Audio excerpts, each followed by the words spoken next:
요한계시록 2장 1절부터 7절까지 말씀을 보시겠습니다.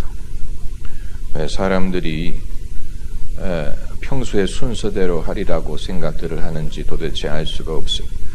그 생각을 깨기 위해서라도 일부러 저는 순서를 바꾸고자 합니다. 제가 그렇게 깨뜨리기 좋아하는 게 따로 없습니다. 평소에 사람들이 갖고 있는 생각, 선입견, 이것을 깨뜨리는 것처럼 즐거운 일이 없습니다. 아마 제가 예수님을 믿지 않았으면 상당히 반항적인 사람이 되었을 것입니다.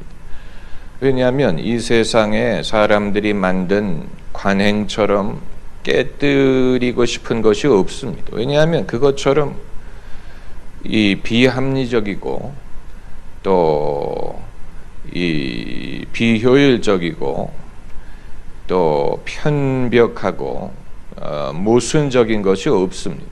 왜 사람들은 이 세상에 질서를 만들고 규칙을 만들어서 마치 그것이 절대적인 것처럼 고집을 하고 그것을 따라 사는지 도대체 알 수가 없습니다.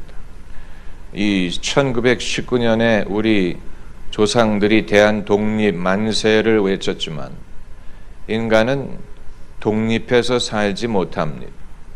자유한 이쪽에 이걸 꺼주세요. 자유한 인간을 찾기가 참으로 어렵습니다. 우리는 이 절차와 또 규제와 이 규칙을 좋아하고 또 그것을 일찍부터 사람들에게 주입하려고 합니다.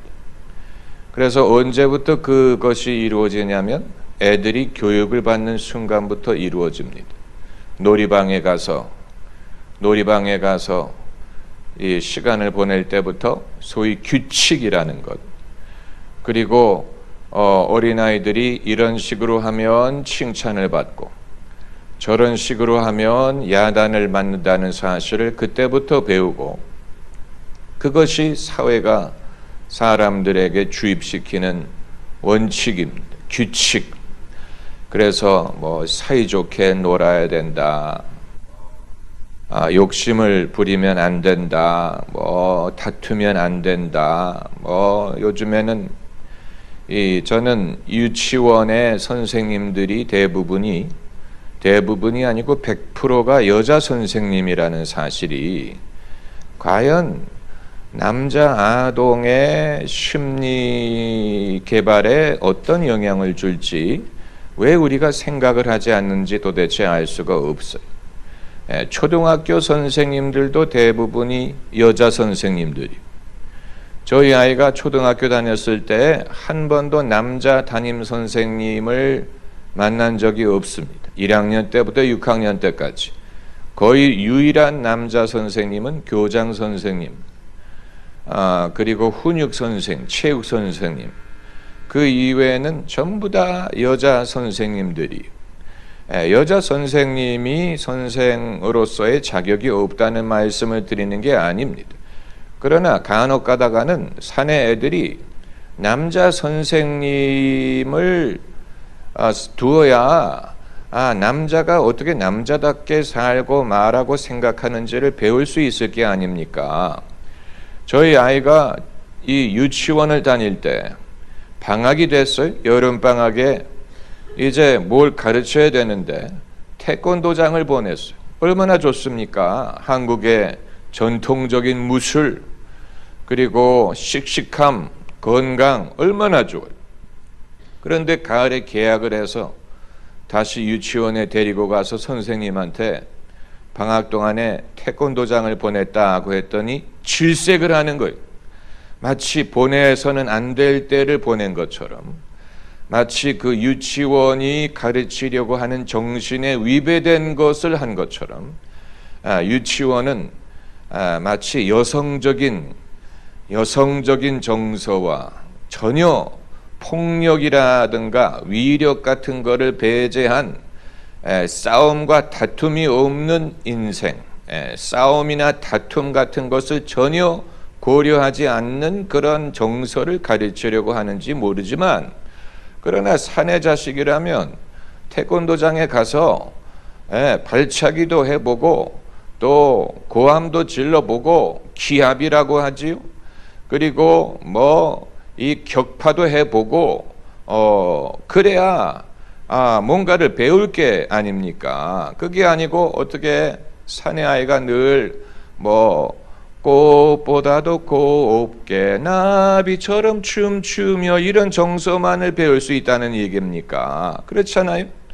그러니까 우리가 도대체 자유인으로 태어난 사람들에게 어렸을 때부터 무엇을 주입하려고 하는지, 그래서 어떠한 사람을 만들려고 하는지를 아무도 그것을 청사진으로 만들지는 않았지만, 그러나 은연중에 우리가 마음속에 갖고 있는 사상이 있습니다.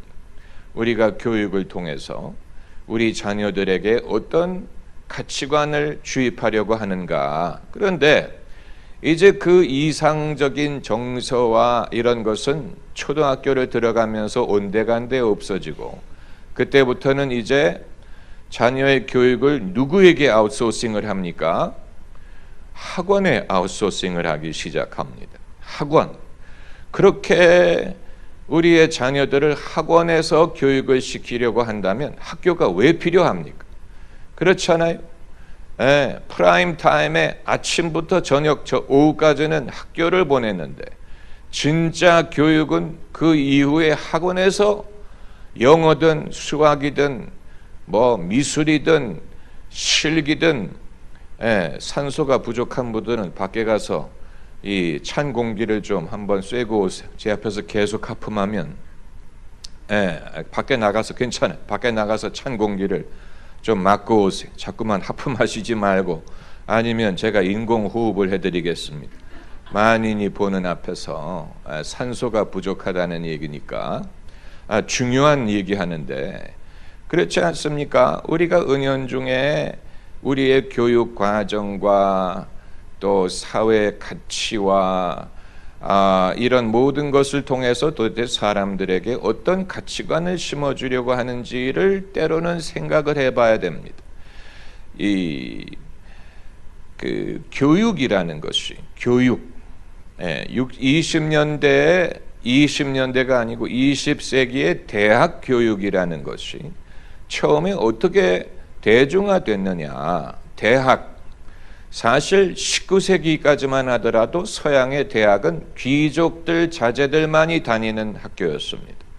그리고 대학은 직장에 쓸만한 기술을 가르치려고 존재하는 게 아니고, 이 양반 귀족들이 이 세상에서 살 때 필요한 교양을 가르치기 위해서 라틴어라든가 무슨 역사라든가 프랑스어라든가 이런 것을 가르치기 위한 것이었지.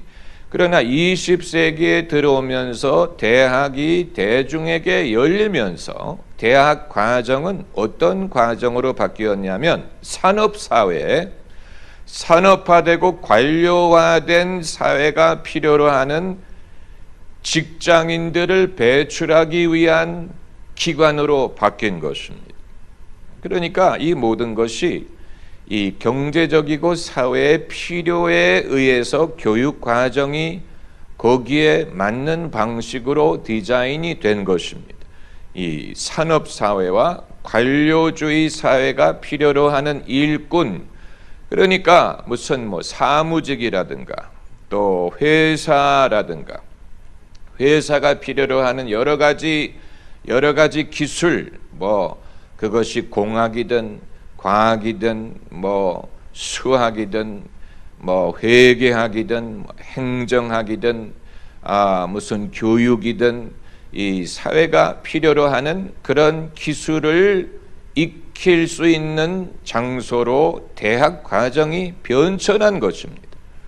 그런데 이제 21세기가 돼서는 대학의 의미가 점점 빨리 바뀌어서 이제는 더 이상 대학이 귀족들이 세상에서 살 때 필요로 하는 교양을 가르치기 위한 기관은 이미 아니에요.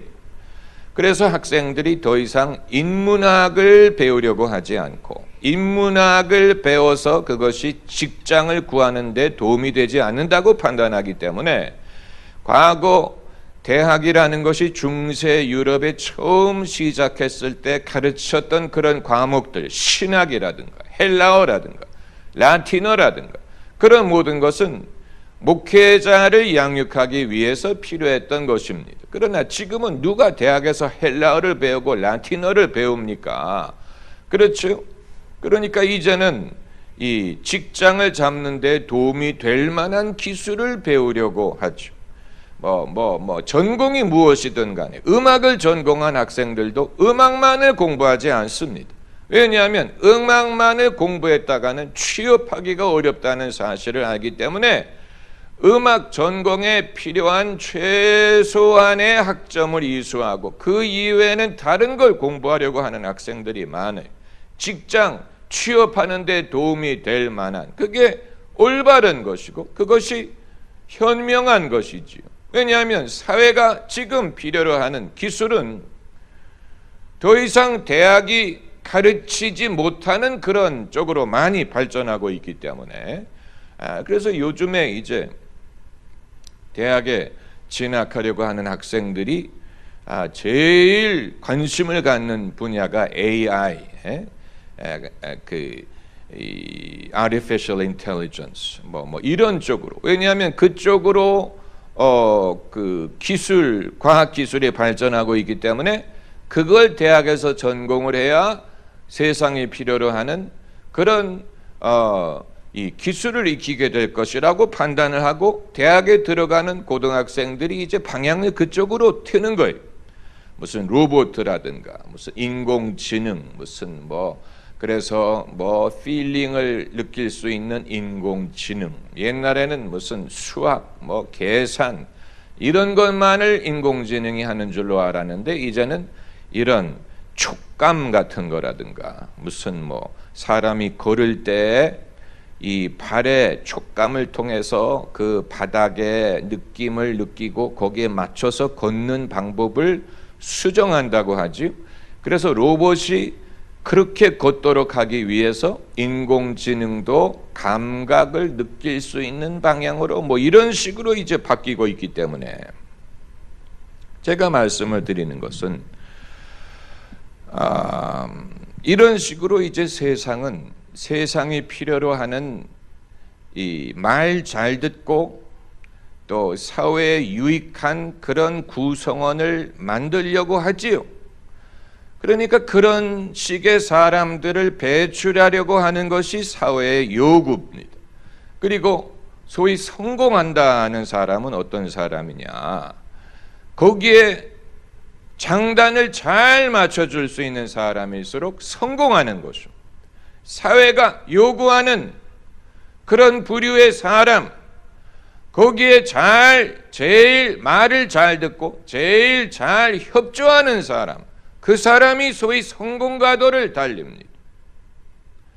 그러니까 요즘에 사람들이 말하는 무슨 창의력이라든가 무슨 창의적인 생각 같은 것은 그건 입에 침 바르고 하는 말이고 과거나 지금이나 사회가 환영하는 사람들은 어떤 사람이냐?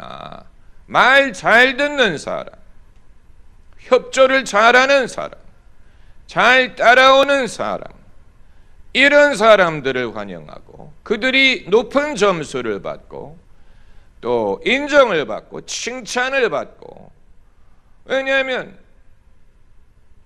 사회가 그런 사람들을 필요로 하고 있기 때문에, 그렇기 때문에 꿈이 있는 사람일수록, 야망이 있는 사람일수록 사회가 필요로 하는 부류의 인물이 어떤 사람인지를 생각하고 거기에 잘 적응할 줄 아는 사람, 그런 사람이 성공의 길을 가고, 반대로 거기에 대해서 좀 반발한다든가 자기 독자적으로 생각을 하려고 한다든가 아니면 사회가 요구하는 규칙에 대해서 의문을 갖고 있다든가 이런 사람들은 좀 불편해하죠. 불편해합니다. 환영하려고 하지 않습니다. 선생님들이 별로 좋아하지 않습니다. 엉뚱한 질문하는 학생들, 선생님이 좋아하지 않습니다. 질문 있으면 하세요라고 말하는 선생님은 사실은 거짓말을 하는 것입니다. 이상한 질문하는 학생을 선생님들이 환영하지 않습니다. 선생님들이 무슨 여러분 스스로 생각하세요 이렇게 말하지만 정말로 스스로 생각하는 학생을 선생들은 불편해합니다. 스스로 생각하는 것에 대해서 사람들이 일찍이 그렇게 하면 안 되겠구나. 내가 그러면 환영을 받지 못하겠구나. 내가 인기를 얻지 못하겠구나. 일찍 깨닫고 그러면 나도 남들에게 끼일 수 있고 왕따를 당하지 않고 소외되지 않고 이상하게 여김받지 않고 사람들이 좋아할 만한 그런 인물이 되는 것이 나에게 유익하겠구나. 똑똑할수록 그것을 일찍 깨닫는 것입니다. 그 자체를 제가 나쁘다고 말하는 것은 아닙니다. 그러나 이제 이것이 예수님을 믿는 데에도 그대로 적용이 되다 보면 사회가 말 잘 듣고 협조하는 사람을 환영하고 칭찬하는 것처럼 학교가 선생 말 잘 듣고 규칙을 잘 지키는 학생을 환영하는 것처럼 교회도 마찬가지가 되는 것입니다.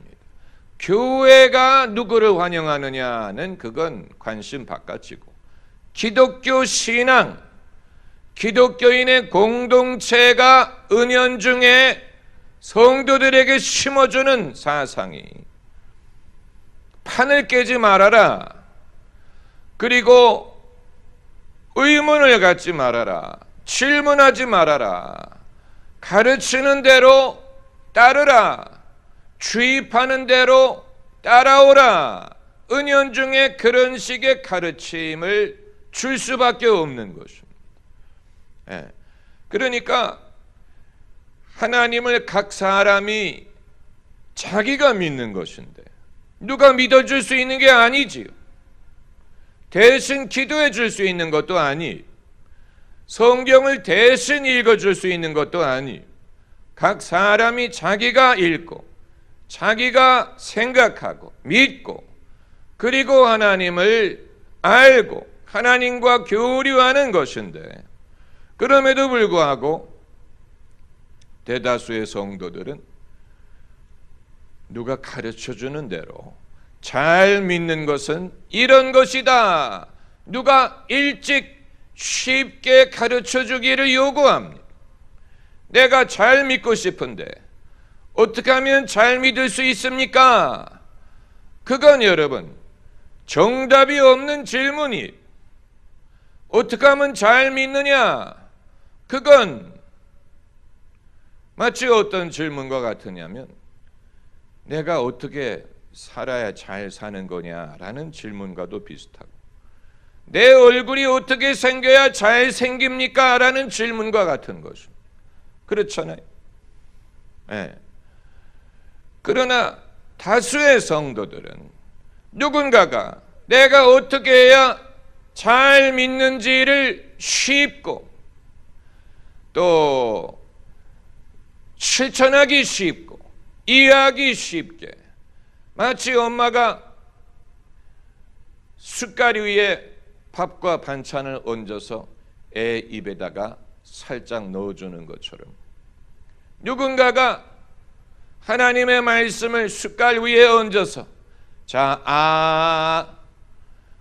아이고 잘 먹는다 이런 식으로 떠먹여주기를 바랍니다. 그렇게 되는 것이 가능하리라고 생각합니다. 잘 믿는 것에 대해서 어떻게 믿는 것이 잘 믿는 것이냐, 신실한 기독교인이 된다는 것은 어떻게 하는 것이냐를 굉장히 중요한 질문이 아닙니까? 아주 중요한 질문이 예수 믿는 사람이라면 물어봐야 될 질문입니다. 내가 어떻게 하면 하나님 앞에 신실한 종으로 설 수 있습니까? 내가 어떻게 하면 바른 신앙인이 될 수 있습니까? 어떻게 하는 것이 잘 믿는 것입니까? 아주 중요한 질문. 그리고 중요한 질문이기 때문에 그만큼 정답을 찾는 일은 시간이 걸리고 그만큼 노력이 필요한 것입니다. 그게 아니고 질문 자체는 중요한 질문인데 정답은 단순하고 손쉽다면 그건 좀 이상한 것입니다. 그렇지 않습니까?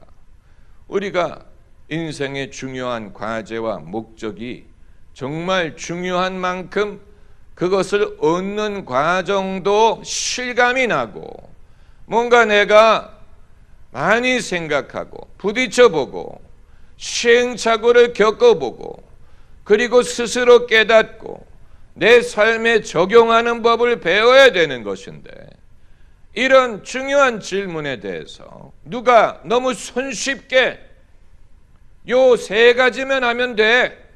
헌금 잘하고 주일 예배 잘 나오고 교회 봉사 잘하고 그러면 잘 믿는 거야. 물론 잘 믿기 위해서는 그런 것이 필요하지만 그러나 어느 누가 그것으로 그 사람의 신앙을 판단할 수 있다는 얘기입니까? 주일 예배 잘 나오고 헌금 생활 잘하고 봉사 잘하면 잘 믿는 것이다. 글쎄요. 성경 어디에 그런 말씀이 있고 예수님이 언제 그런 식으로 가르치셨습니까? 그건 마치 바리새인들의 과목을 그대로 따온 것과 같습니다. 바리새인들이 그런 식으로 신앙을 판단했기 때문에 바리새인들이 나는 일주일에 2번 금식하고 내 소득의 11조를 드리고 하루 3번 기도하나이다. 이런 식으로 공식화해서 수치화해서 숫자로 그것을 나타냈어요. 아주 효율적인 사람들이 신앙을 수치로 계산한 것. 그래서 하루에 3번, 3 얼마나 외우기 쉽습니까? 일주일에 2번, 2 그리고 소득의 11조, 10 아주 숫자로 아주 이 객관적인 차원에서 잘 믿는 것은 이런 것이다. 마치 컴퓨터로 베트남 전쟁 시에 미국의 국방장관이 맥나마라라는 사람이 하버드대를 졸업하고 소위 컴퓨터 키드라고 별명이 붙일 정도로 컴퓨터를 신뢰했어요. 맥나마라 장관은 컴퓨터로 계산하면 전쟁에서 이길 길을 찾으리라고 생각했어요. 그래서 그가 계산한 것 중에 하나가 총알 5만 발을 쏘면 베트콩 1명을 죽인다. 그건 모든 데이터를 통해 가지고 컴퓨터로 돌리니까 그 숫자가 나오고 총알 5만 발을 쏘면 베트콩 1명을 죽일 수 있구나. 그러면 베트콩이 10,000명이라고 했을 때 10,000배의 총알을 쏘면 되겠구나. 이런 식으로 수치로 계산을 한 병력이 몇 명이 투입이 되고 폭탄을 몇만 톤을 떨어뜨리고 뭐를 하고 컴퓨터로 수치화해 가지고 그렇게 전쟁을 수행하려고 했는데 그러나 정작 베트남 전쟁에서 이긴 쪽은 그런 컴퓨터를 갖고 있지 못하고 대나무와 그리고 이 정글과 그 수백 년 동안 그들이 익숙했던 원시적인 그런 방식으로 제3세계 가난한 나라의 방식으로 전쟁을 벌였던 북베트남이 승리를 거두었죠. 미국이 졌어요. 졌다고 인정하려고 하지 않죠. 뭐라고 말하냐면 명예로운 평화를 얻었다라고 말합니다. Honorable peace. 그러니까 여러분 세상이 우리를 속이는데도 가지가지 방법이 있어요. 졌다고 말할 수 없으니까 명예로운 평화를 얻었다. 지금까지도 미국은 Honorable peace. 그게 무슨 뜻입니까? 명예로운 평화. 그게 무슨 뜻입니까? 미국이 그 오랜 세월 동안 그 많은 물자와 돈과 병력을 투입했는데 졌어요. 그러니까 인간의 문제라는 것이 그런 식으로 물력, 물자, 어떤 병력, 수치로 좌우될 수 있는 것이 아니라는 얘기입니다. 왜 찬양할 시간에 목사님이 설교하고 계십니까? 제가 설교하는 내용이 바로 그거예요.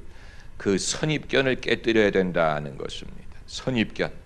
우리는 늘 모이면 30분 찬양하고 그 다음에 기도하고 그리고 설교, 그 순서를 빠뜨리면 안 돼. 밥국 김치 그 순서야. 성령은 항상 그런 식으로 역사하시더라. 천만의 말씀. 천만의 말씀. 그건 사람이 그런 식으로 익숙하게 순서를 만든 것이지 하나님이 그런 식으로 역사하리라고 누가 말합니까? 그러니까 창의라는 것은 결국은 성령이 창의적인 분이, 성령처럼 창의적인 분이 없습니다. 성령의 인도를 따르는 것은 지극히 창의적인 것입니다. 그걸 적는 분은 창의적인 생각을 못하는 것입니다. 그걸 적어야 기억이 됩니까? 창의적인 것은 성령을 쫓는 것이다. 그건 느낌으로 정말 그래 이래야지. 그걸 적어가지고 집에 가서 외우려고 하십니까? 성령을 쫓는 걸. 그게 피부로 다가와야 됩니다. 맞아. 내가 오랫동안 수년 동안 느꼈던 건데 내가 그걸 말로 표현하지 못했을 뿐이야. 내가 이미 알고 있었던 거야. 맞아 이래야지. 창의적인 것은 성령을 쫓는 것이다. 그러니까 제가 말씀드리는 것은 가끔 방법을 바꿔보시라는 거예요. 방법을 바꿔보세요. 순서를 바꿔보세요. 순서를 바꿔보세요. 제가 영국에 갔을 때 이제 3개월 동안 저희 아이를 봐주면서 밥을 해주고, 이제 애는 공부를 해야 되니까 아침에 깨워주고 도시락을 싸주고, 그리고 도시락에 쓸 고기를 사러 가고, 그게 말처럼 쉬운 게 아니었어요. 왜냐하면 소고기, 닭고기, 칠면조 고기 전부 다 사는 슈퍼가 달랐기 때문에 소고기는 LD라는 데를 가야 되고, 또 칠면조 고기는 또 어디를 가야 되고, 다 이름도 잊어버렸어. 닭고기는 어디를 가야 되고, 철저하게 이 하루에도 몇 번씩 장을 보고, 이제 주일날 예배를 드려야 되는데, 저는 처음에 영국 남부의 여러 유수한 교회를 탐방을 해볼까, 그런 이제 야심찬 계획을 갖고 갔는데, 가자마자 저희 아이가 선언하기를, 난 아빠 안 따라간다. 일순간에 거품이 된 거예요. 일순간에 저희 아이와 영국 남부의 유수한 교회를 탐방하리라 라고 야심만만한 계획을 세우는데, 나 아빠 안 따라갈 거야, 한마디로 무산된 거예요. 그럼 어떻게 할 것이냐? 한인교회를 데리고 나갈 것이냐, 동네 교회를 데리고 나갈 것이냐 생각하다가 제가 얻은 결론을, 교회를 안 나가자. 그 대신 집에서 예배를 드리자. 그러니까 그게 생각의 혁신 아닙니까? 교회를 무조건 가야 된다라는 생각에서 교회를 안 나갈 수도 있지 않겠냐. 왜냐하면 교회를 찾으려고 하다 보면 교회 찾느라고 괜히 갈등만 생기고, 서로 다투고, 일어나라, 준비해라, 다툴 일만 생기고 부작용이 생길 게 뻔하기 때문에, 그럼 주일날 무조건 교회를 나가야 된다는 생각을 탈피해서 안 가는 대신에 집에서 우리끼리 예배를 드리자. 그것도 성경적이에요. 왜냐하면 너희 2-3 사람이 내 이름으로 모이는 그곳에 내가 그 가운데 있느니라고 말씀하셨기 때문에 성경 어디에도 교회를 나가야 된다, 예배당을 나가서 예배를 드려야 된다는 구절은 없어. 모이는 그곳이 교회가 되는. 그리고 그것이 성공적이면 다른 사람들도 모일 수 있겠지. 외부인들도 모일 수 있을 것이고, 시간을 두고 정말 그걸 열심히 했다면. 그래서 주일 점심을 먹고 그리고 집에서 같이 예배를 드리자. 일단 그걸 합의한 것만 해도 대단한 것이었어요. 네, 주일날 점심을 같이 먹고 그리고 집에서 예배를 드린다. 오케이, 합의를 본. 그리고 이제 예배를 드리는데, 네, 그러니까 이 제가 누굽니까? 제가 전도사 시절부터 대학부 예배 인도할 때 제가 직접 기타를 들고 뭐 북치고 장구치고 다 했어요. 뭐 처음부터 뭐 찬양은 누가 맡고 나는 뭐 점잖게 설교만 하고 그런 거 없어요. 미리 가서 불 켜놓고 에어컨 켜놓고 뭐 좌석 정리하고 그리고 뭐 기타를 메고, 교회에서 기타를 사주지 않았어요. 천만의 말씀. 제 기타를 제 돈으로 사가지고 들고 가서 기타를 셋업을 하고 OHB 필름을 만들고 그리고 찬양 인도를 하고 통성기도를 시키고 그리고 설교를 하고.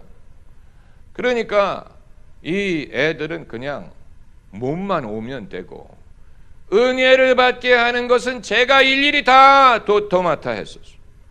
네, 그런 식으로 저는 훈련을 받았기 때문에 누구에게 맡기고 뭐 그럴 만한 그런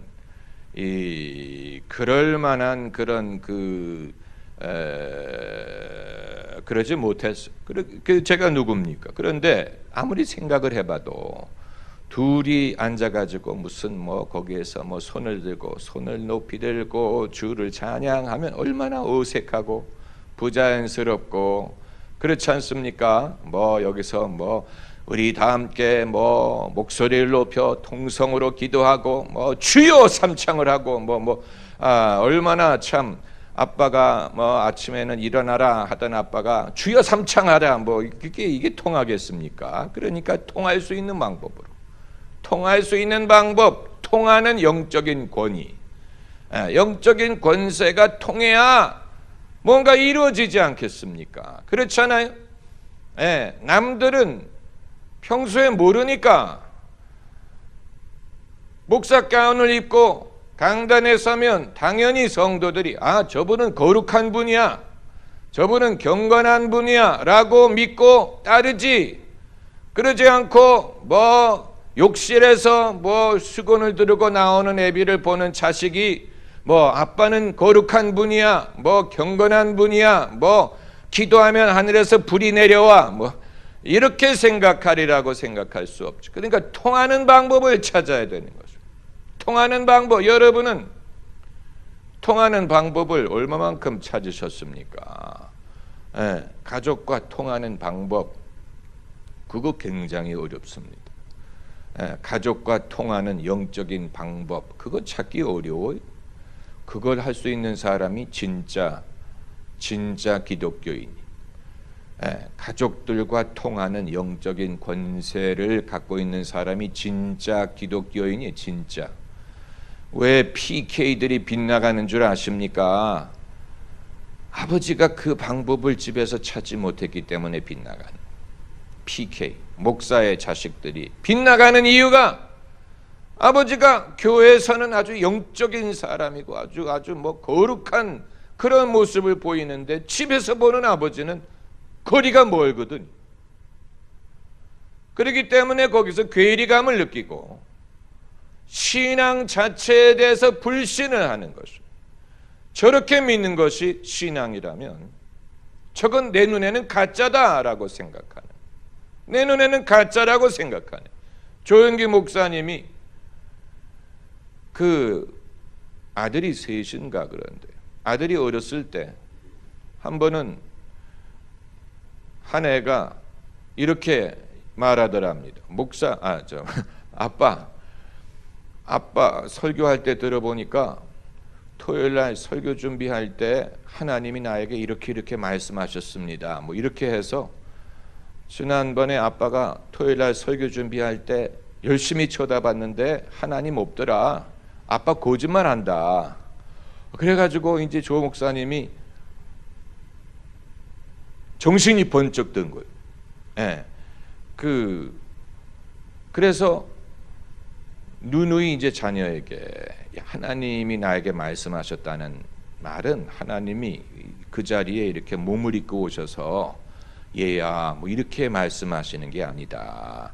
하나님은 영이시기 때문에 생각으로 말씀하신다. 이렇게 이제 당신이 설교 준비할 때 하나님이 이렇게 말씀하셨다라는 말이 무엇을 뜻하는 것인지를 자녀에게 차근차근 설명을 하셨다고 했는데 그런 식의 설명이 있으니 망정이지. 만약에 그 질문에 제대로 대답을 못했다면 자녀는 아빠가 성도들 앞에서는 하나님이 나에게 이러셨습니다 저러셨습니다 하는데 저거 거짓말이야 이렇게 생각하면 신앙을 가질 리가 없죠. 예, 저게 신앙이라면 난 저 신앙을 믿을 수 없다라고 하게 되면 문제가 발생하는 것입니다. 그러니까 얼마나 지혜가 필요합니까? 그렇죠. 얼마나 영적인 지혜가 필요합니까?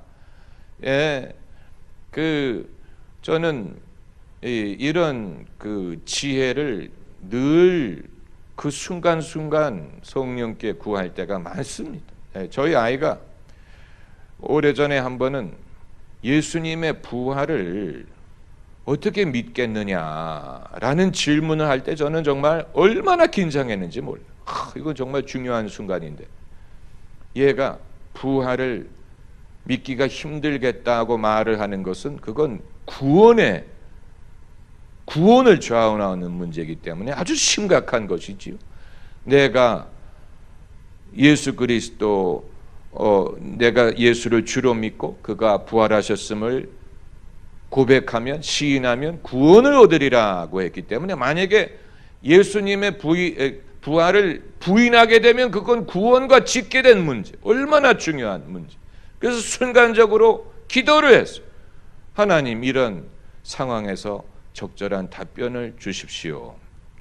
예, 그 영혼의 문제이기 때문에 정말 지혜가 필요한 일이. 그래서 이제 기도를 하고 제가 말하기를 너 천안함 사건이 발생했을 때 우리는 북한의 폭침으로 천안함이 침몰했다고 주장을 하고 북한은 그게 아니다라고 발뺌을 하는데 몇 년 전 아주 최근에 일어난 일이지만 사실 그게 어떻게 일어나는지 알 수 있냐?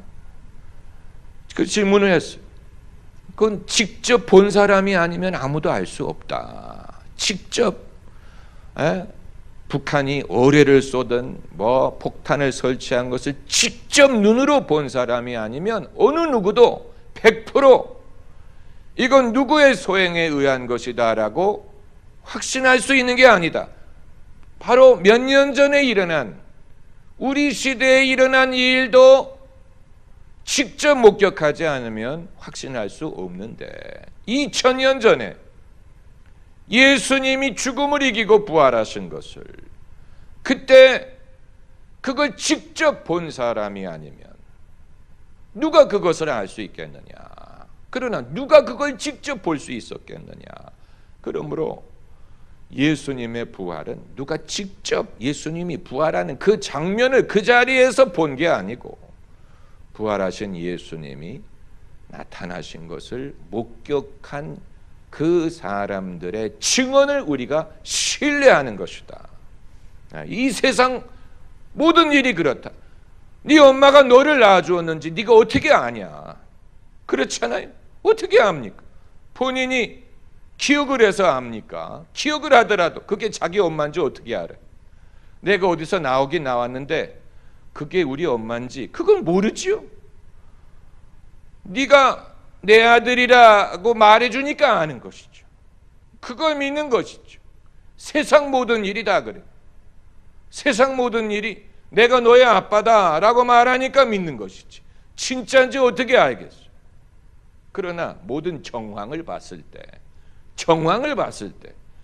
우리 엄마가 뭐 몇 년, 몇 월, 며칠에 산부인과 병원에 입원을 했고 내가 거기서 태어났고 아기가 바뀌지 않는 한 우리 엄마는 우리 엄마가 맞다. 정황을 보고 믿을 만한 이유가 된다고 생각하기 때문에 사람이 그걸 사실이라고 믿어. 모든 게 다 그렇다. 이제 이런 식으로 설명을 하니까 애가 주제를 바꾸더라고요. 머리에 쥐가 나기 시작하는 거지요. 그러니까 제가 말씀드리고자 하는 것은 때로는 우리가 이것이 옳은 길이야, 이렇게 해야만 된다는 생각을 그대로 받아들이지 말고 이게 과연 옳은 것이냐, 정말 그러냐, 이것 이외에는 하는 다른 방법이 없느냐, 이걸 때로는 생각할 필요가 있습니다. 그냥 남들이 그렇게 해버릇했기 때문에 나는 그걸 그냥 받아들이고 맞아, 이것만이 옳아라고 생각을 할 수도 있지만 때로는 과연 그럴까? 이 생각의 변화에 앞장섰던 사람들을 뭐라고 부르는지 아세요? 선구자라고 부르는 거예요. 선구자. 남들이 다 이렇게 해야 됩니다 라고 했던 것에 대해서 그렇지 않을 수도 있어요. 생각의 전환을 가져온 사람들이 선구자입니다. 여러분, 조선시대에는 사회 계급이 산농공상이에요. 산농공상. 제일 위가 선비사, 선비들이 사회 톱.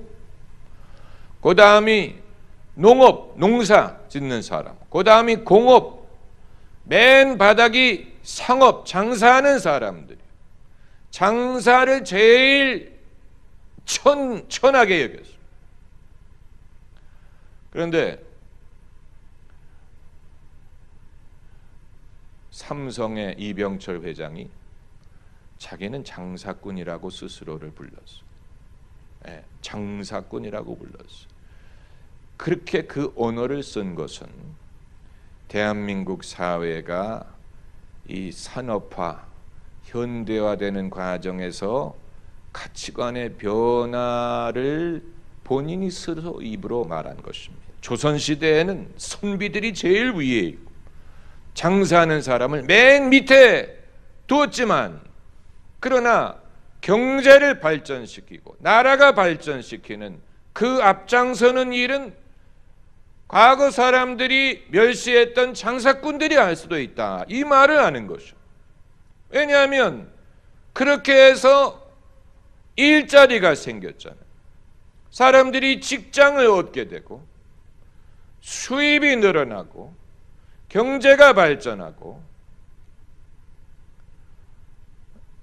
그 결과는 여러분도 다 아실 것입니다. 어느 누구도 이병철 회장 같은 분을 그분은 장사꾼이야 라고 천대할 수 없습니다. 왜냐하면 이 시대에 필요로 하는 것은 조선시대처럼 무슨 대의명분을 따지고 뭐 그렇게 하는 사람들이 아니고, 사람들이 먹고 사는 일, 또 경제를 발전시키는 일, 그렇게 하는 것이 가난이라는 문제를 해결할 수 있지 않습니까? 그렇잖아요. 가난. 사람들마다 너는 앞으로 어떤 사람이 될래? 그러면 난 훌륭한 사람이 돼서 가난한 사람들을 도와줄 거예요. 애들이 이구동성으로 하는. 그럼 어떻게 하는 것이 가난한 사람을 도와주는 것이냐 물어보면 돈을 많이 벌어서 가난한 사람들에게 주겠다는 것. 그것도 한 방법이지요. 그러나 가난한 사람에게 돈을 주는 것으로는 가난의 문제를 해결할 수 없습니다. 그런 식으로 하면 가난한 사람은 늘 가난할 것입니다. 늘 남에게 도움을 받으려고 할 것입니다. 그보다 더 좋은 방법은 무엇입니까? 가난한 사람들에게 돈을 주는 것 대신에 돈을 벌도록 일자리를 주는 것이 더 나아요. 그렇게 되면 본인의 자긍심이 생기죠. 더 이상 남의 적선을 하고 남의 어떤 자애로움에 도움을 받는 게 아니고 이제는 자신의 운명을 자기가 일궈 나갈 수 있는, 남에게 돈을 받는 게 아니고 내가 적정한 수고를 해서 그 대가로 돈을 받는 것이면, 그러면 어떤 것이 낫습니까? 어떤 것이 세상의 가난의 문제를 해결할 수 있는 것입니까? 생각의 변혁이에요. 생각의 변혁. 그러나 아직까지도 가난이라는 것을 그냥 가난한 사람들을 도와주면 되는 것으로 세상은 우리에게 가르치고 있습니다. TV에 보면 저만 그런 줄로 알았는데, 저만 못마땅하게 생각한 줄로 알았는데, 못마땅하게 생각하는 사람들이 세상에 또 있더라고요. 유니세프 광고. 여러분 TV에서 유니세프 광고 보십니까? 김연아가 나와서 어떤 애 이름을 부르면서 아무개야 그 물 마시지 마. 그러면서 이제 그 오염된 물을 마시는 아프리카 아이의 모습이 나오죠. 저는 유니세프가 정말로 그런 아이들을 돕기 위해서 그 광고를 만든 거라면 그 애가 그 동영상에 나오는 그 애 이름이 연아가 부르는 그 이름일지도 알 수가 없고, 그 물을 마시지 마라라고 말할 정성이 있다면 그 물을 못 마시게 하지 왜 그거 찍습니까? 그렇잖아요. 그 애가 그 물을 마시는 장면을 찍으면서 그걸 가지고 와서 김연아가 아무개야 그 물 마시지 마.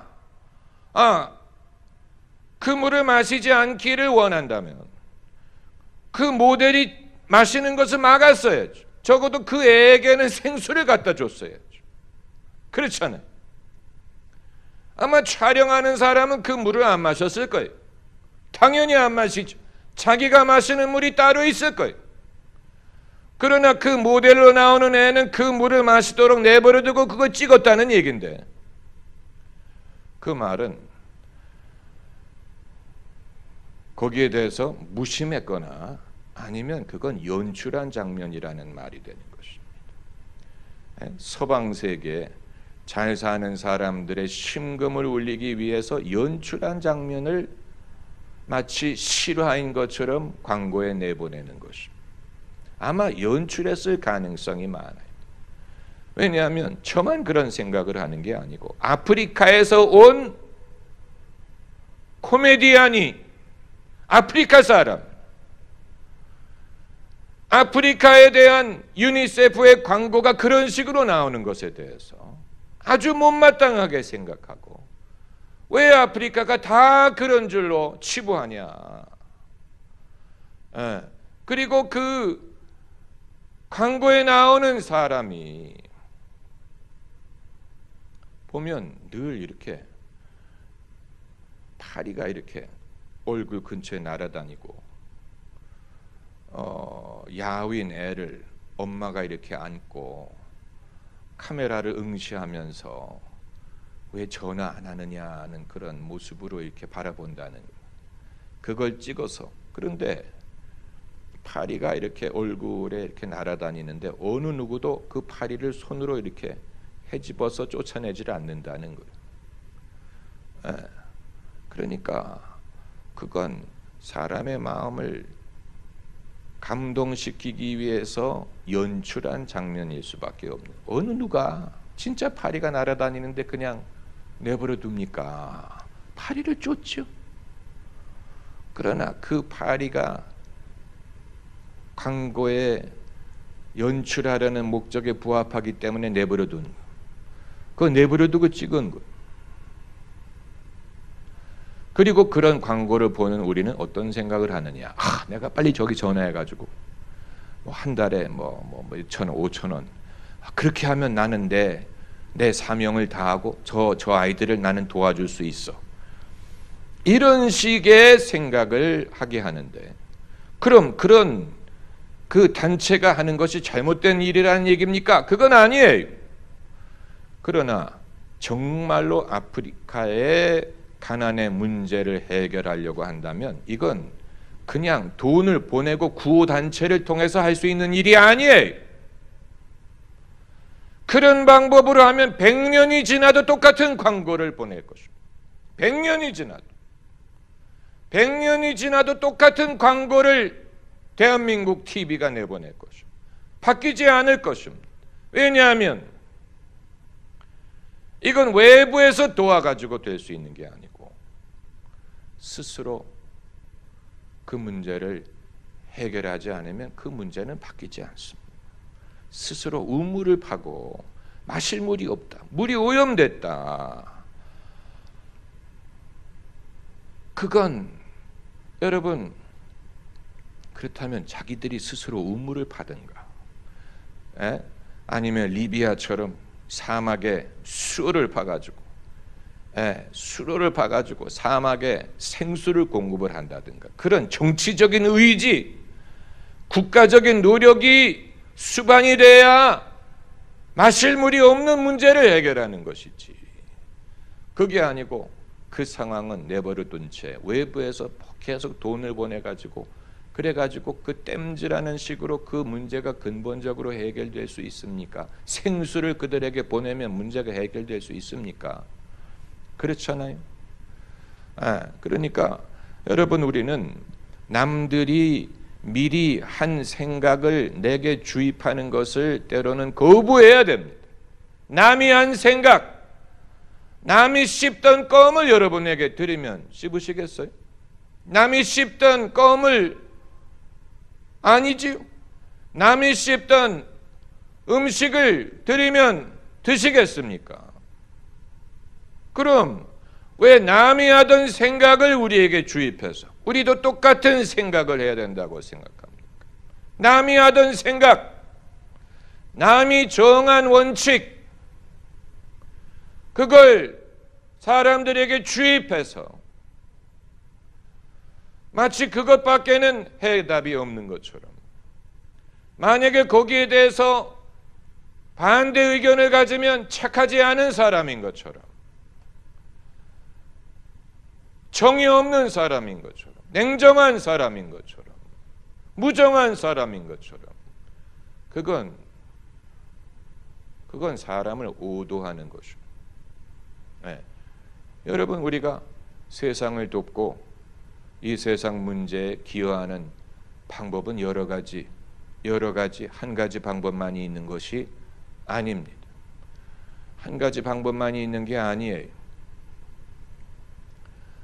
그렇기 때문에 사람들이 자기의 소신대로, 자기의 믿음대로, 자기의 지혜대로, 자신의 믿음대로 하나님의 나라든 복음을 전하는 길이든 국가의 평화를 도모하는 길이든 가난의 문제를 해결하는 그 방법이든 민주화를 이루는 것이든 이런 목적을 이루는 방법이 하나만 있는 것이 아니기 때문에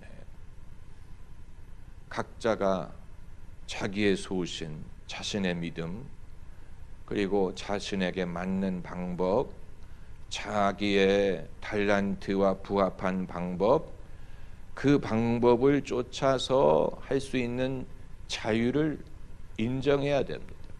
자유를 인정해야 됩니다. 어떤 일괄적으로 잘 믿는 방법은 이것뿐이야, 바리새인처럼 하루에 3번 기도하고 일주일에 2번 금식하고 소득의 11조를 드리면 그게 잘 믿는 방법이야, 이런 식으로. 그러니까 손쉬운 방법을 물어보는 사람 생각 자체가 잘못된 것입니다. 예수님을 믿는 길은 그렇게 손쉽지 않아요. 그렇게 한다고 예수님을 제대로 믿는 게 아니에요. 내 주를 가까이 하게 하면 십자가 짐 같은 고생이 수반되지 않으면 안 돼. 그렇기 때문에 이 손쉬운 질문을 해서도 안 되고 손쉬운 질문이 있는 것처럼 가르칠 수도 없습니다. 그건 정직하지 않은 스승이 어떻게 나도 손쉬운 방법이 없는데 남에게 손쉬운 방법을 가르치겠습니까? 그럴 때는 예수님처럼 질문을 질문으로 받아야 됩니다. 어떻게 하면 내가 영생을 얻을 수 있습니까? 라는 질문에 예수님이 뭐라고 대답하셨어요? 율법에 뭐라고 했느냐? 질문을 질문으로 받으셨죠. 그래서 사람이 스스로 생각하게 하셨죠. 그래서 율법에는 뭐 하고 뭐 하지 말라고 했습니다. 내가 어렸을 때부터 그것을 지켰나이다. 그랬더니 예수께서 또 다른 말씀을 하셨지요. 내 소유를 팔아 가난한 자에게 나눠주고 너는 나를 쫓으라. 그랬더니 그 청년이 기뻐 좋아한 게 아니고 소유가 많음으로 슬픈 얼굴로 돌아갔다고 했어요. 그러니까 예수님께서 사람들에게 인기가 있을 만한 대답을 주신 분이 아니라는 얘기. 사람들에게 인기를 얻을 만한 그런 가르침을 하려고 하신 분이 아니. 만약에 그 청년이 떠날 수 있다는 가능성을 염두에 두고 어떻게 하면 이 청년을 붙들까 생각하셨다면 그렇게 대답하지 않으셨을 거예요. 아마 이렇게 대답하셨을 거예요. 요 세 가지 내가 말하는 요 세 가지만 하면 너는 영생을 얻을 수 있다. 이런 식으로 손쉽게 대답하셨을 거예요. 그러면 그 청년이 예수님을 떠나지 않았을 거예요. 하지만 예수께서는 그 청년이 남을지 따를지 좋아할지 싫어하고 떠나갈지 그거를 염려하지 않고 그 청년에게 필요한 말씀을 하신 것뿐입니다. 그리고 그 청년은 그걸 들을 준비가 되지 않았기 때문에 슬픈 얼굴로 떠나갔다고 했습니다. 그러니까 어떻게 보면 오늘날 우리는 예수님보다도 더 인기 있는 목사가 되려고 하는지 몰라. 그렇지 않습니까? 예수님보다 더 인기를 얻으려고 합니다.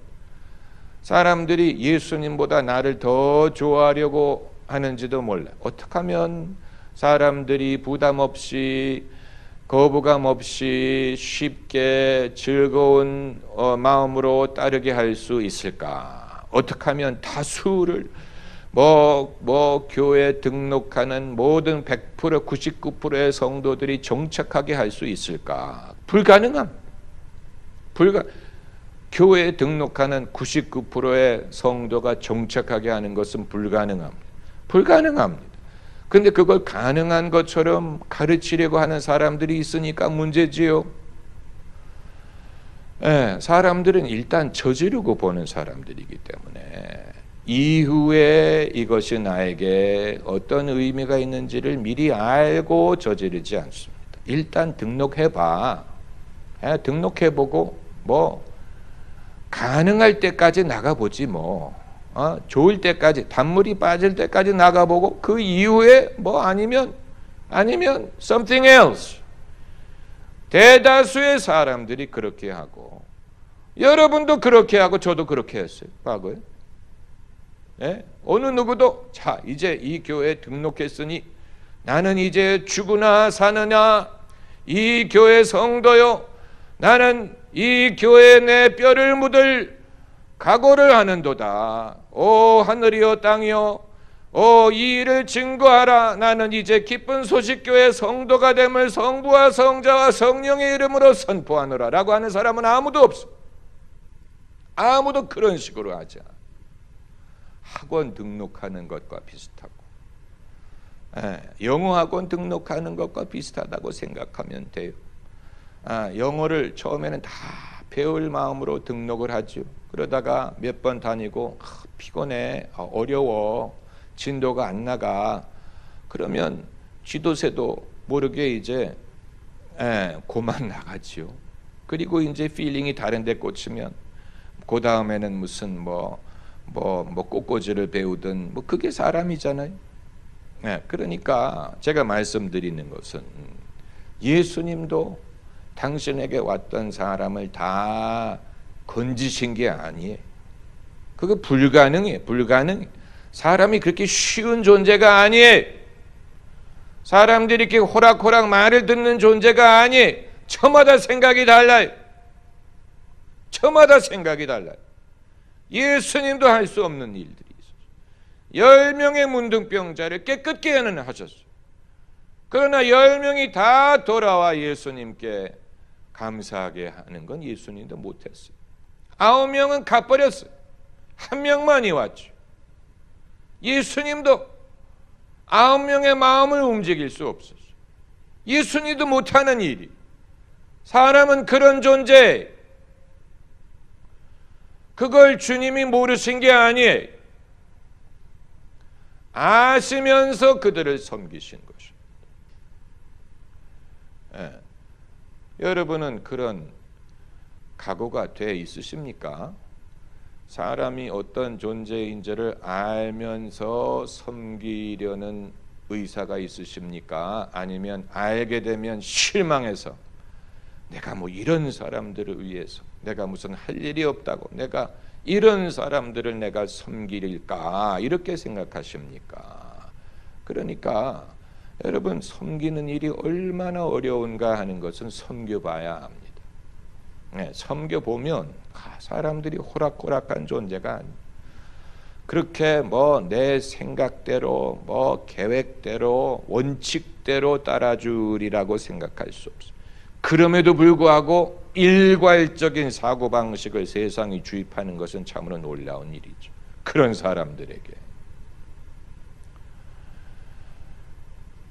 세상은 그렇게 할 수 있지만 하나님은 그렇게 하시지 않는다고 봅니다. 일괄적으로 주입하시지 않습니다. 우리 성경 말씀을 좀 찾아봐야 됩니다. 성경 말씀 요한복음 마지막 장을 찾아보시기 바랍니다. 요한복음 21장이 마지막 장이지. 요한복음 21장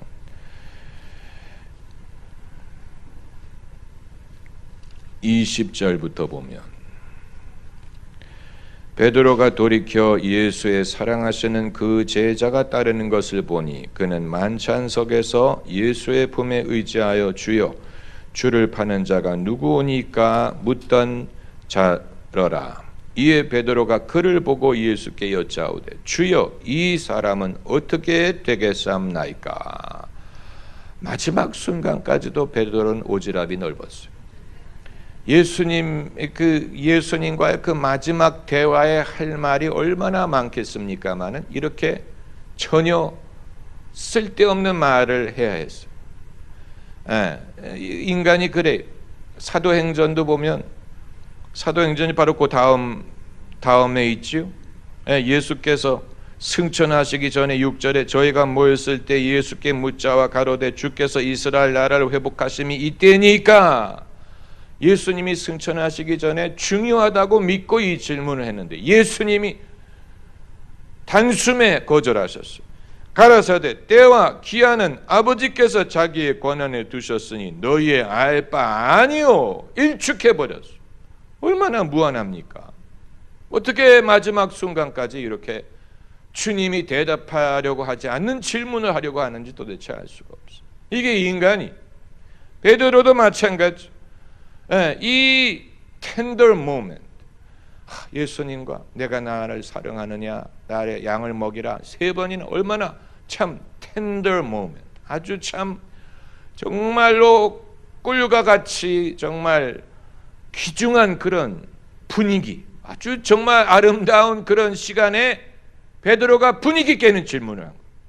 이 사람은 어떻게 되겠습니까? 그랬더니 예수님이 뭐라 그래요? 내가 올 때까지 그래 머물게 하고자 할지라도 너와 무슨 상관이냐? 조금 전까지만 해도 요한의 아들 시몬아, 내가 나를 사랑하느냐? 이런 질문을 하시던 예수님이 이 베드로의 질문에 너와 무슨 상관이냐? 참 예수님도 그러니까 무슨 분위기 같은 거 따지는 분이야. 이 분위기를 살리기 위해서 얘야 그건 좀 나중에 말하도록 하자. 뭐 이렇게 하셔야 될 텐데 그건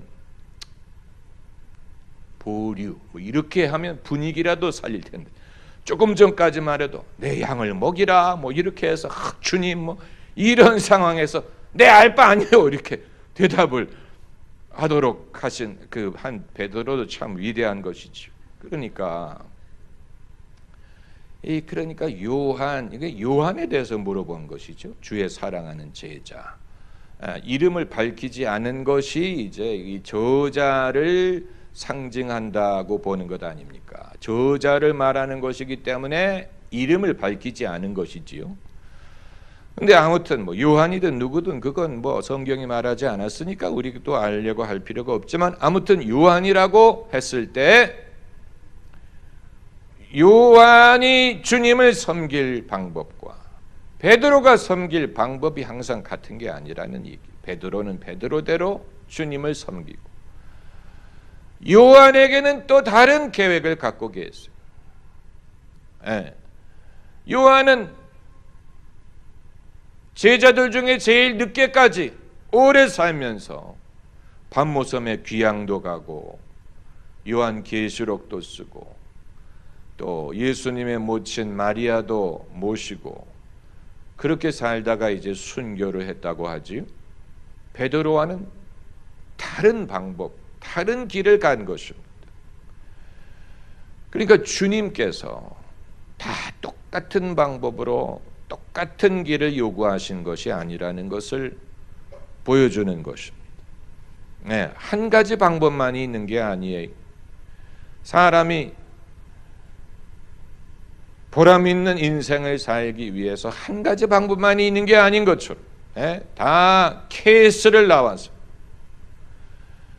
엘리트 과정을 밟아서 그렇게 해서 무슨 뭐 관료가 되고 무슨 뭐 엘리트층이 되고 뭐 선비가 되는 그 길만이 보람 있는 삶을 사는 길이 아니고 사람에 따라서 뭐 예술가가 되는 사람도 연예인이 되는 사람도 있고 뭐 운동선수가 되는 사람도 있고 장사를 하는 사람도 있고 무슨 신라면 같이 라면을 만드는 사람도 있고 얼마든지 길은 다양하고 하나님의 지혜가 무궁무진한 것처럼 사람이 하나님을 섬기고 이웃을 사랑하고 하나님의 나라를 위해서 세상에 귀중한 일꾼으로 기여할 수 있는 방법은 무궁무진, 하나님의 지혜가 무궁무진한 것처럼 사람이 하나님과 사람을 사랑하고 섬길 수 있는 방법은 무궁무진해. 그걸 우리가 미처 다 발견하지 못하는 것이 우리의 아쉬움이 될 뿐입니다. 아직도 발견하는 과정에 있을 것입니다. 여러분도 그렇고 저도 그렇고 아직 다 이루었다는 분 있으면 한번 손들어 보세요. 나는 다 이루었고 나는 뭐 석가모니처럼 해탈을 했고 그런 분 있으면 한번 손들어 보세요. 그렇게 이루었으면 이 자리에 나와 앉아 계시지도 않습니다. 여러분도 그렇고 저도 그렇고 아직 찾는 중에 어떻게 하면 내 삶에 하나님의 선한 뜻을 이룰 수 있을 것이냐. 과거에는 아마 베드로처럼 어떤 한 가지 방법만 있으리라고 생각하셨을지 몰라. 한 가지 방법. 목사의 길에도 소위 엘리트 코스가 있죠. 뭐 그게 뭔지는 모르겠지만 무슨 뭐 부흥사가 되든 무슨 뭐 대형 교회를 목회를 하든 무슨 뭐 한기총회 뭐 회장이 되든 무슨 그 총회 총회장이 되든 뭐 어떤 한 가지 방법만이 있으리라고 생각했어요. 그래서 아버지가 총회장이었던 목사님이 아들도 총회장이 돼. 마치 그걸 통해서 뭐 하나님의 뜻을 대대로 이루었다고 자랑스럽게 생각하실지 모르겠지만 하나도 부럽지 않지요. 여러분 그런 걸 보면 부럽습니까? 아버지 목사님이 총회장이었는데 아들도 총회장이 됐다. 할렐루야, 기적이다. 나는 언제 그렇게 될까? 그렇게 우리 눈에 뭐 하나님이 이렇게 인도하시는 모양이다. 참 하나님도 유머 감각이 있으시구나. 뭐 이렇게 생각을 하지. 저게 정도야. 저렇게 해야 돼. 저 가정은 얼마나 복이 많아서 아버지도 총회장이고 자식도 총회장이고 정말 고부로 복을 받았구나. 이렇게 생각하는 사람 별로 없어요. 그게 하나님이 예비하신 길의 모양이었나 보다. 뭐 할렐루야, 하나님이 당신의 일을 하시는구나. 이렇게 생각하지. 우리가 부러워하는 건 이제 좀 다른 거죠. 조지 부시의 아들 조지 W 부시가 대를 이어서 대통령이 된 거는 드문 일이니까, 굉장히 드문 일이니까 그 아버지는 참 좋았겠다. 아들이 대통령 선서를 할 때 그 아버지가 그 자리에서 얼마나 대견했을까. 그런 생각은 좀 아버지가 총회장이고 아들이 총회장인 건 뭐 그렇게 부러워 보이지 않지만 미 합중국의 대통령을 부자가, 게다가 조지 W 부시의 동생 제 부시마저 대통령 후보로 나오는 걸 보고 아마 저 집안은 어떤 집안인데 도대체 잘하면 제 부시도 대통령이 되면 그야말로 아버지와 아들과 그 아들의 동생까지 해먹으면 대단히 해먹는 그러나 그건 그만큼 제가 세상적이라는 것을 보여주는 거예요. 그게 제 눈에 좋아 보이는, 얼마나 세상적이면 제가 정말 자아 비판해야 됩니다. 그런 게 눈에 좋아 보이는 고백합니다. 나는 그게 좋아 보여. 난 그게 참 좋아 보여. 나도 그렇게 했으면 좋겠어. 나도 비록 대통령은 못 됐지만 그런 식으로 그리고 아들을 하나밖에 안 뒀기 때문에 두 아들이 다 대통령을 만드는 건 불가능하겠지만 어떻게 그 비슷하게라도 좀 해봤으면 정말 얼마나 좋을까, 이런 생각을 합니다. 그건 제가 그만큼 세상적이라는 얘기, 그만큼 세상이 제 눈에 좋아 보이는 거예요. 세상의 영광과 부귀가 좋아 보인다는 얘기 어떻게 하겠습니까? 여러분이 기도를 해주셔야지. 그러나 그건 왜냐하면 그건 쉽게 이루어질 수 없어요. 재벌 2세 3세가 아버지 뒤를 따르는 것은 별로 어렵지 않아요. 그렇기 때문에 우리도 별로 부러워하지 않아요. 별로 그걸 보고 자본주의의 미래가 여기 있어 뭐 이렇게 생각하지 않아요. 과연 조부처럼 기업을 잘 운영할 수 있을까?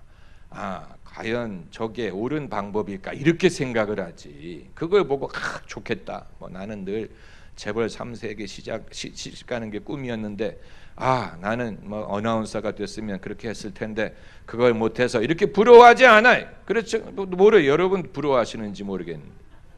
왜냐하면 그건 별로 어렵지 않으니까. 그건 별로 어려운 게 아니에요. 그냥 태어나기만 하면 돼. 그러나 대를 이어서 대통령이 되는 건 그냥 태어나서 되는 게 아니고 그건 상당한 일이고 어려운 일이에요.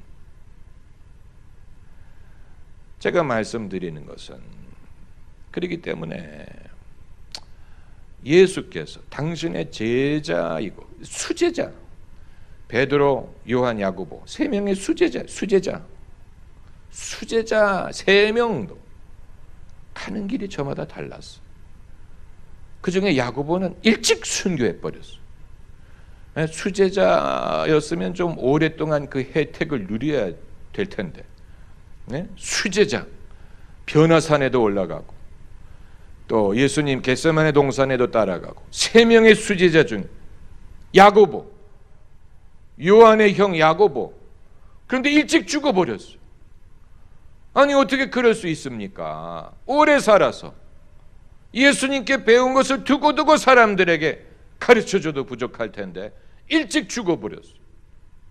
예수님이 당신의 3명의 수제자에게 갖고 계신 계획이 그만큼 달랐다는 얘기. 한 명은 일찍 죽고 한 명은 세계적인 부흥사가 되고 베드로. 요한은 또 다른 길이 있었지. 다른 길을 예비하셨어요. 만일 요한이 베드로를 흉내내려고 했다면 통하지 않았을 것입니다. 여러분은 어느 시점에 계십니까? 예수께서 가라사대 내가 올 때까지 그를 머물게 하고자 할지라도 내게 무슨 상관이냐. 한번 따라해보세요. 내게 무슨 상관이냐. 우리는 이런 말을 아주 냉정한 말이라고 생각을 할 수 있지만 예수님이 이런 말씀을 하셨어요. 너와 무슨 상관이냐. 너는 나를 따라라. 그 예수님이 하신 말씀 중에 아주 그 앞서간 말씀, 아주 서구적인 사고방식이라고 볼 수 있는데 너와 무슨 상관이냐. 너와 직접적으로 상관이 있는 게 아니면 너는 간섭하지 말아라. 아주 엄하게 말씀하신 것인데 우리는 과연 그렇게 할 수 있는지 모르겠어요. 남의 일, 남의 갈 길에 대해서 무슨 상관이냐. 나와 상관없다. 그 사람은 그 사람대로 주님이 부르시는 대로 자기 길을 가면 되고 나는 나대로 갈 길이 멀다, 바쁘다, 내 하는 일만 해도 많다. 이렇게 생각을 할 수 있다면 우리가 너무 좁은 국가에서 좁은 세상에서 이 좁은 땅덩어리에서 오염된 공기를 서로 마시면서 너무 바쁘게 너무 힘들게 살아요. 너무 마음도 그 평강이 없고 너무 그 생각이 좁고 조급하고 또 휩쓸리고 그러면서 살아요.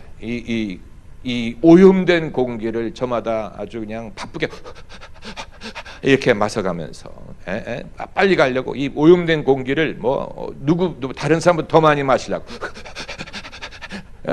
그래봤자 다 오염된 공기를 좁은 땅덩어리에서 하면서 열심히 따라가려고 열심히 누가 더 많이 마실까 염려하면서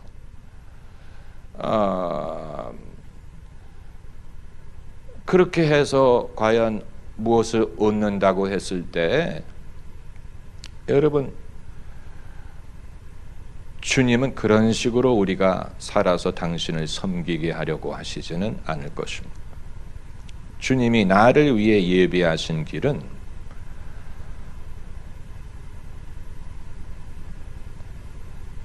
내 사이즈고 나에게 맞고 내가 할 수 있고 나와 어울리고 내가 평소부터 제일 좋아하던 것이고 내가 누구보다도 잘할 자신이 있는 것이고 그것을 함으로 내가 어떤 것보다도 더 즐거울 수 있는 것이고 그것을 통해서 하나님의 기쁨을 느낄 수 있는 것이고 그래야 함으로 우리 자신도 기뻐할 수 있는 것이고 그렇기 때문에 그 이후에 어떤 후회나 어떤 미련도 없고 정말로 하나님의 선택이 옳고 지혜롭고 정말로 하나님의 선하심과 인자하심을 우리가 확인할 수 있게 하는 것입니다. 할렐루야. 할렐루야.